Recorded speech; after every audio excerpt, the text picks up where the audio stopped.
Hola seguidores de NeuroTakeaway, bienvenidos al canal. Esta semana vamos a completar la discusión que se realizó en el marco del Fórum ACTRIMS el mes pasado sobre el concepto de PIRA, que es la progresión independiente de la actividad de recaídas en esclerosis múltiple. A quien le tocó hablar en contra de este concepto es al profesor Fred Lublin. Es un experto en el área que trabaja en el hospital Mount Sinai en New York. Y para empezar, el profesor Lublin recordó la importancia de las definiciones de los términos, aludiendo a un concepto socrático sobre este importante comienzo para cualquier discusión. En principio hablamos de recaídas y él va a explicar la relatividad de este concepto de acuerdo a la vara que uno ponga para una recaída. Después también con respecto a lo que es actividad de la enfermedad, a qué definimos como actividad. Y luego el concepto de progresión. Ahí hizo algunas alusiones también filosóficas al árbol que se cae, si no hay nadie que lo escuche, si ese árbol hace ruido o no. Él considera que la progresión silente no existe, lo que no tenemos por ahí es la manera de medirla. Y finalmente el concepto de qué es la progresión, si es un mecanismo escalonado pequeño o es un mecanismo gradual, y ahí también hizo una alusión a la física de la luz, si es una onda o son partículas. Así que ahora en las próximas diapos vamos a profundizar sobre estos puntos. Me parece importante recordar que el profesor Lublin publicó una muy interesante clasificación clínica de fenotipos clínicos de la enfermedad en el año 2014, publicada en Neurology, donde básicamente lo novedoso es que sigue manejando el concepto dicotómico de formas recurrentes y formas progresivas, pero ambas pueden ser divididas de acuerdo a si están asociadas a actividad o no. Básicamente en el año 2020 hubo una publicación de aclaración de términos. ¿Qué es actividad para Lublin? Actividad puede ser clínica con la presencia de recaídas donde hay deterioro o nuevas alteraciones o empeoramiento de las previas que ocurren en forma aguda, subaguda, que duran más de 24 horas, que se recuperan en forma parcial o total y que son independientes de la presencia de fiebre o infecciones. El marco para controlarlas puede ser anual u otro tiempo, pero que tiene que ser especificado. ¿A qué se considera también actividad? A la presencia de actividad en resonancia magnética, y esto es muy importante. Nuevas lesiones en resonancia o lesiones que se agranden pero que claramente estén más grandes o que tengan refuerzo con el contraste también aplican para el concepto de actividad. ¿Qué es progresión? Bueno, progresión es la acumulación de deterioro neurológico, de disabilidad, de discapacidad independiente de las recaídas, que no ocurre en el marco de una recaída y que también se puede medir en el tiempo en forma anual o otro marco temporal, pero que tiene que ser especificado. Esta definición de progresión solo aplica para las formas progresivas, lo cual es un poco ahí está para mí el kit de la cuestión en cuanto a que no aplican a las formas recurrentes remitentes, como que esta progresión no ocurre, según Lublin, en la primera etapa de la enfermedad. Y finalmente el concepto de empeoramiento, que es distinto a progresión. El empeoramiento es un deterioro neurológico, pero que puede o no estar relacionado con una recaída o con una progresión, pero otra vez en el marco de la etapa progresiva de la enfermedad. Y este no requiere ningún tiempo de comparación. Y recuerda la importancia de las definiciones de nuevo y cómo se va relativizando el concepto de recaída de acuerdo a la vara que uno coloque. En el trabajo COMBI-RX, que es un trabajo que se hizo utilizando terapias combinadas de interferón y acetato de glatiramer, se definieron tres términos para recaída o exacerbación. Uno ajustado al protocolo, en donde una exacerbación debía cumplir con el criterio de tiempo, durar más de 24 horas, estar precedida por 30 días de estabilidad clínica, no tener contexto de fiebre o infección y a tener una alteración del EDSS al menos de 0,5 o alteración de 2 puntos en un sistema funcional o 1 punto en 2 sistemas funcionales, pero esto debería ser evaluado en los primeros 7 días del deterioro neurológico.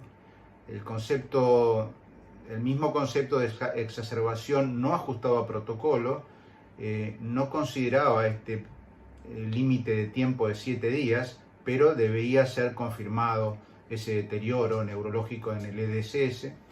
Y después está el concepto más laxo, que es el concepto de sospecha de exacerbación, en donde no se requiere la confirmación del deterioro por EDSS, y él sugiere que el concepto de PIRA sea aplicado, la exacerbación dentro del marco de PIRA sea aplicado con este término laxo, en donde no haya que confirmar clínicamente con el EDSS, mientras que sugiere que el concepto más duro se aplique para los trabajos de investigación.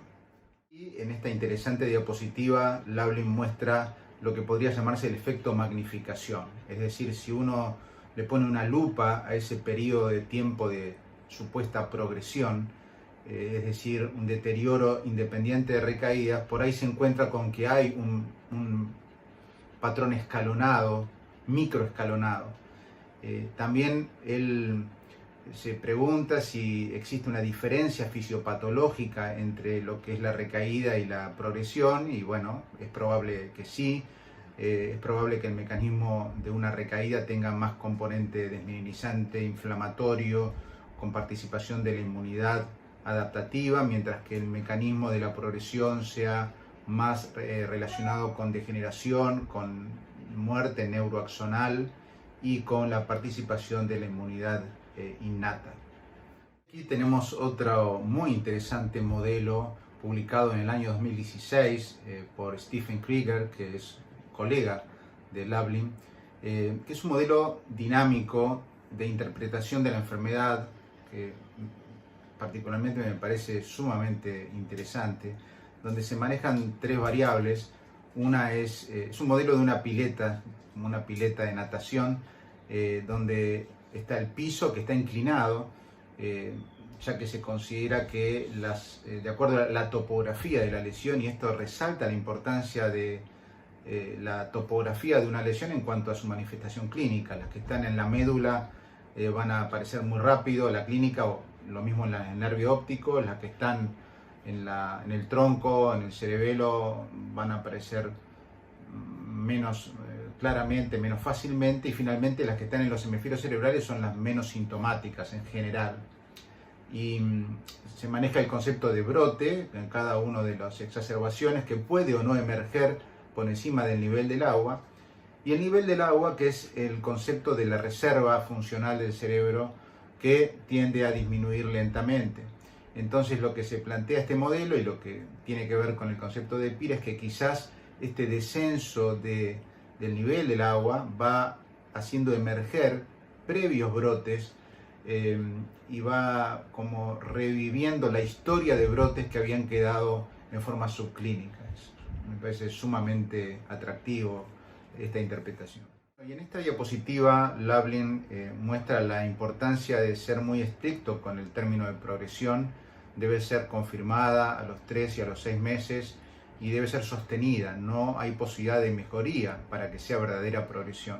Y aquí se muestra un trabajo, otra vez el COMBI-RX, en donde se ve que los pacientes que tenían recaídas tienden a mejorar en el tiempo, y esto es más frecuente cuando la recaída es más leve, y por lo tanto esto puede confundir la evaluación de la progresión. En esta diapositiva se enfatiza el concepto anterior.